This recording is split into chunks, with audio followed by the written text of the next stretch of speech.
With its aggressive prosecution of whistleblowers and leaks, the Obama administration's relationship with the media has been tense for some time. But now, following revelations that Obama's Justice Department spied on the AP, friction between the president and the press may be at an all-time high. Adam Riley has more.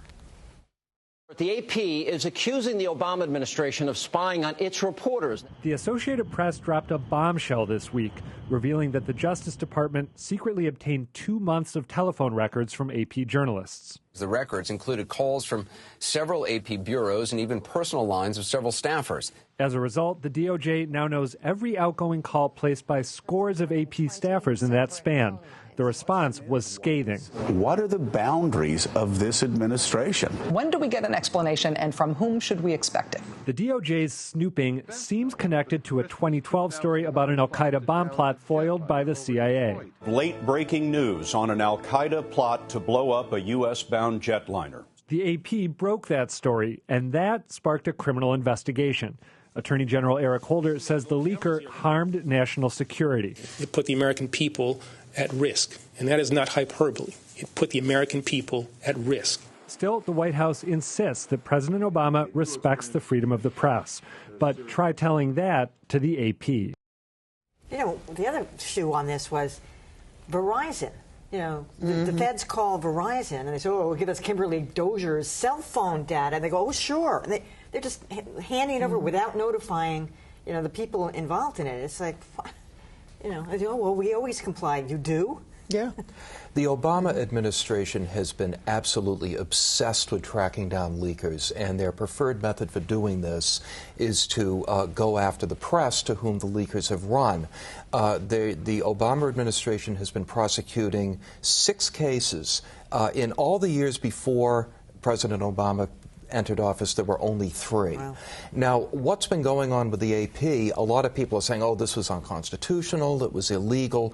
No, it was constitutional, it was legal, and it was incredibly poor judgment. It showed contempt for the role of a free press in society, because if journalists can't promise anonymity to sources without knowing that their sources are going to be exposed through secret spying such as this, they can't do their job as a check on government. It's outrageous. It's not illegal, but it's outrageous. It also may have violated internal DOJ protocol. I mean, they're supposed to make these subpoenas as narrow as they can. They're also supposed to only resort to them when you know, every other avenue has been exhausted. And there was no ask from the DOJ to the AP saying, hey, you know, we need these records for our investigation. They just went ahead and took them.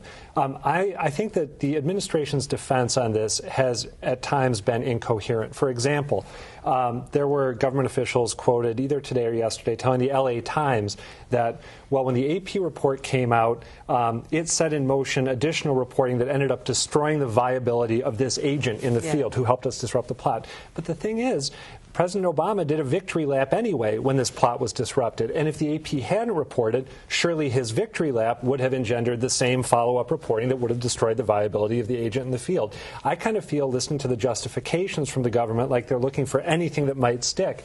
And I'm not sure they found it yet. Well, I think we have to recognize, first of all, that the right to free press is not absolute, and that the government does have the right to watch over cases of national security. I mean, I think back to the Bay of Pigs situation, you remember, under Kennedy, and the whole question of what the media does when it gets a tip that could affect, in that case, an invasion, something of you know, a plane crash or something like this. It really did concern me, but what I'm watching more closely is what the interaction was between the AP and the government. And this was a case where, yes, they didn't go to the AP. They should have given them a chance to go into court and to talk this over and make their case. But the other thing was that the AP had held the story for 5 days.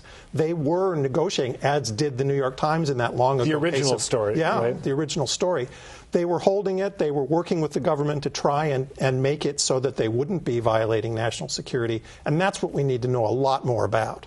And I'm glad that was the point I was going to raise, is that the AP cooperated with them. And we talked about that. And we've talked about those other instances where there has been cooperation with members of the media. Because the question is that the slippery slope? And then now this thing comes back to bite you. Maybe the Justice Department felt like, well, you know, you're just another member of our gang, so if we feel like we'll go in and rouse through your phone records, we will, because you cooperated with us. I'm not, you know, this is not appropriate, don't get me wrong. This is outrageous. It's everything everybody said. But it concerned me at the time that AP and the New York Times cooperated with the government. I find it really hard to fault the AP for cooperating with the government, because if they have, I mean, one of the problems in the, you know, in our efforts to disrupt terrorism is that we don't have people on the ground who can infiltrate groups like Al-Qaeda. And in this case, the government had someone, or was working with someone who had infiltrated Al-Qaeda, who apparently was going to be able to disrupt something that could have taken a lot of human lives. And for the government to come to the AP and say, could you please wait until this is a done deal so that this person can succeed? I think if you have a case made like that and it's convincing,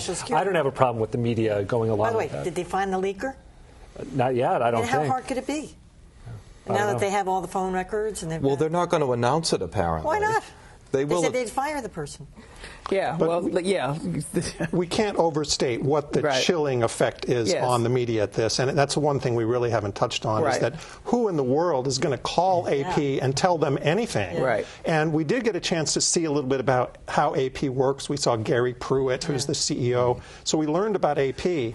But I think they're going to have a lot of trouble getting people to talk to them. Well, I don't see why AP would have any more trouble than anybody else, because they can do this to anybody. Yeah. Well, I thought Lucy Danglish, who used to be the former head of the Committee to Protect Journalists, had a really good point. She said technology is not your friend. If you are meeting with somebody who's giving you some intense information, do like the spies do, meet them on a park bench, have your conversation. That's a good point. You know, don't be calling. Twitter. Deep throat in the garage. Yeah.